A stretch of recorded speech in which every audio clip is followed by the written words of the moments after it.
Hello दोस्तों, नमस्कार। मैं हूं प्रमोद राव और आप देख रहे हैं बहुजन हाल्ट। दोस्तों, आज की वीडियो में हम लोग जानेंगे भारत की पहली दलित हीरोइन के बारे में। क्योंकि इस देश के दलितों, शोषितों, पीड़ितों, वंचितों को अगर कुछ भी मिला है तो संघर्ष के बदौलत मिला है। इतना ही नहीं, अगर इस देश का बहुजन पानी भी पीता है तो वह पानी भी संघर्ष के बदौलत मिला है, वरना इस देश के मनुवादियों ने तो पानी पीने पर भी बैन लगा दिया था। भारत की पहली दलित समाज की हीरोइन थी पीके रोजी। मनुवादी इनकी कामयाबी से इतना जलने लगे थे कि इनके घर में आग लगा दिया था, इनके ऊपर हमला किया गया था और इनको फिल्म को छोड़ने के लिए मजबूर कर दिया गया था। तो दोस्तों, पीके रोजी के बारे में जानने से पहले अगर आप हमारे YouTube चैनल से नए जुड़े हैं तो चैनल को जरूर सब्सक्राइब कर लीजिएगा, वीडियो को लाइक कर दीजिएगा, साथ ही बेल आइकन की घंटी को भी दबा दीजिएगा, जिससे हमारे वीडियो की नोटिफिकेशन सबसे पहले आपको मिल सके। तो सम्मानित साथियों, चलिए वीडियो को शुरू करते हैं और जानते हैं भारत की पहली दलित हीरोइन के बारे में। दोस्तों, जैसा कि मैंने आप लोगों को बताया है कि इनका नाम पीके रोजी था और इनका जन्म तिरुवनंतपुरम में हुआ था। इनके बचपन में ही इनके पिता की मृत्यु हो गई थी। पूरे परिवार की जिम्मेदारी इन्हीं के ऊपर थी। इनके चाचा इनकी कुछ मदद किया करते थे। इनको एक्टिंग करने का बहुत शौक था, लेकिन जातिवाद इनका पीछा नहीं छोड़ रहा था। कहीं भी ऐसा अवसर नहीं मिलता था यह जा करके कहीं भी अभिनय दिखाने का काम करें। अपने परिवार के जीवन यापन के लिए पीके रोजी घास काटने का काम करती थी।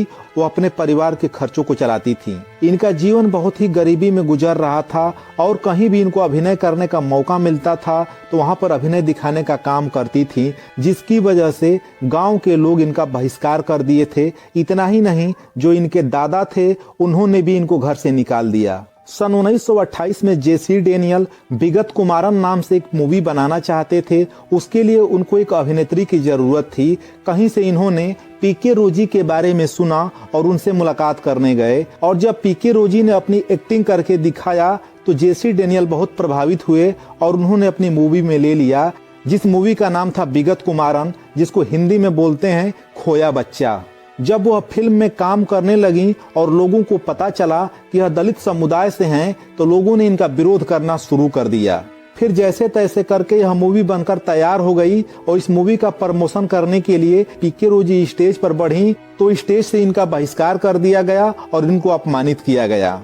उसके बाद यह पिक्चर जब सिनेमा घरों में लगी तो उसी सिनेमा घर में पीके रोजी भी इस फिल्म को देखने के लिए मौजूद थीं। जब लोगों को पता चला कि पीके रोजी ने इस मूवी में एक उच्च महिला का किरदार किया है तो लोगों का खून खौल गया और आपे से बाहर हो गए और उस थिएटर में आग लगा दिए। साथ ही जब मनुवादियों को ये पता चला कि पीके रोजी भी सिनेमा घर में मौजूद हैं तो पीके रोजी के ऊपर हमला कर दिया गया। गुस्साई भीड़ से जान बचाने के लिए पीके रोजी जाकर के सिनेमा घर में ही कहीं छिप गईं और इन नफरती चिंटुओं ने पीके रोजी के घर में आग लगा दिया।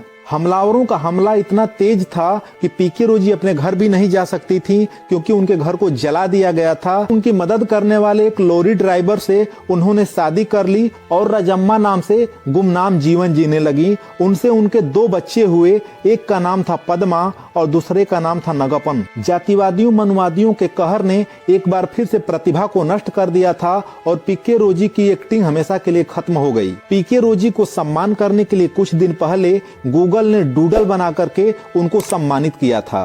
दोस्तों, पीके रोजी के बारे में ज्यादा जानकारी के लिए आप गूगल पर सर्च करके देख सकते हैं। विकिपीडिया पे आपको सब कुछ मिल जाएगा।